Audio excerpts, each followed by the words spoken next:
What we're going to do now is add some rotate Y and Z movement to the upper body.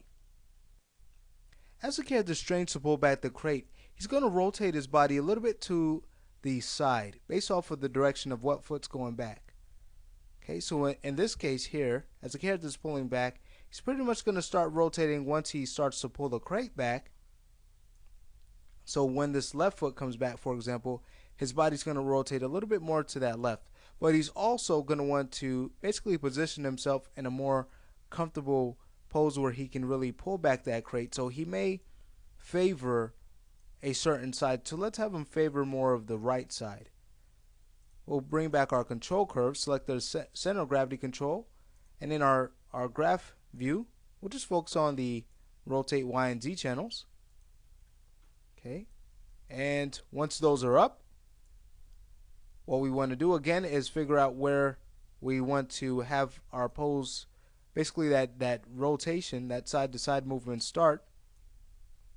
And it's going to start at about the point where he's pulling back the crate. At around this point here on frame 87, we'll go ahead and key our rotate Y and Z. Then he brings back the left foot first, and it plants on about frame 118, so we can shift him slightly to his left here in the Y and also in the Z. But remember, we're going to have him favor more of the right side, so we won't have him move as much to that side. Okay, then that right foot comes back and plants at about frame 130, so now we can go rotate the character now to the opposite direction and also tilt him to that direction too. Okay, a little bit more than we would with the left side. Great. So here's what we get now when we hit play. Focusing in on our perspective. Great. So we're getting this nice shift in the body. Now he comes back with that left foot. So for that, we'll go to about where that foot plants on about frame 155, and let's have him rotate slightly to that direction like that. So here's what we get. Okay, and what we're also going to want to do is have a pose where he's straining for a little bit more before he actually shifts his weight over more to the left side. Okay, so as he's really straining to pull back, what we're going to do here is have him move a little bit more to his right. And we'll have him do that at around this time here before he starts to step back. On frame 142, we'll have him rotate a little bit more to his right.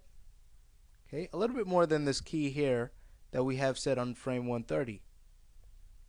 So we'll have him rotate to his right, and also with the Z as well, bringing him down a little bit more. Not too much where he's off balance, but just a little bit more. Alright, so here's what we get when we hit play. Alright, that's looking pretty good. I think we could even take this key of the Z and bring it down a bit more, so he's not moving that much further over. Okay, let's see how this looks. Alright, great. So now, as he's stepping up, he's going to straighten out. So let's have him straighten out about frame 177. We'll just put in values of 0 for the rotate Y and Z. By the time he gets into his rest pose, he's totally straightened out there. Okay, so let's do play blast. Go into our perspective, hide our curves, and just do play blast. And check and see if everything's moving like we want it to. See if we need to adjust anything before we call it good and move on. So let's find a nice view and render one off. How about from this angle here? Here it is.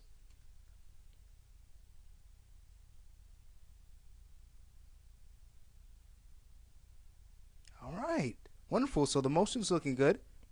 But what we also need to do is add a little bit more of an anticipation type of pose to where the character turns back to his right. So he moves to his left, and right where he's about to turn back to his right, what we're going to do is have him move a little bit more to the left, and then back to his right. Okay, to anticipate that turn. So we'll bring back our curves, and with the center of gravity still selected, let's go to our rotate Y, and as he's about to turn to his back to his right, or to his right for the first time, let's go to frame 122 and we'll go to the rotate Y and rotate him a little bit more to his left there. Probably a bit more to exaggerate the pose. Alright, and notice the timing we get now. When we scrub through, it looks much better.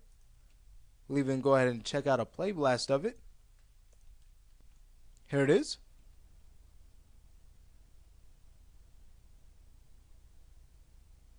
Great. So now his side movement is much better in that area.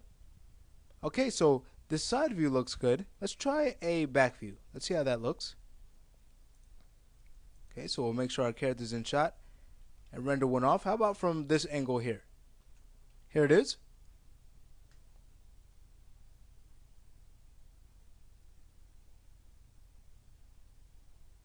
Alright, so that's looking pretty good. I think a few of our tangents can be adjusted around this point as the character's getting back up. So let's do that. We'll close out our F check, bring back our control curves, and once we select the COG, we'll just go to our rotate Y and Z. That kind of rhymed. So once we're here, let's just go to frame 155 and adjust our tangency slightly because the timing was pretty good, but we're just adjusting it slightly to make it that much better.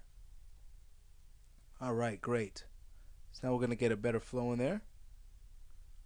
Okay, so we can go ahead and make sure of that by rendering off another play blast from this angle. Here it is.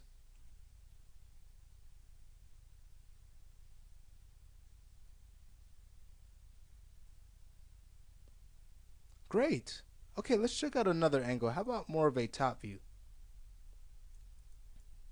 Okay, we haven't really rendered in that view for a little while, so can go ahead and make sure we do that.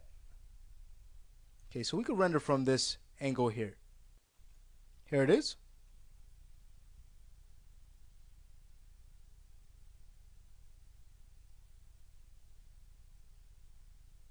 Great. So our side-to-side motion is looking really nice, but as you notice, the arms are bending, and we also have, or the elbows are bending, and we do have the hands coming off the handle at times because of those fixes we made. So in the next lesson, we're going to bring more of our focus to fixing those areas.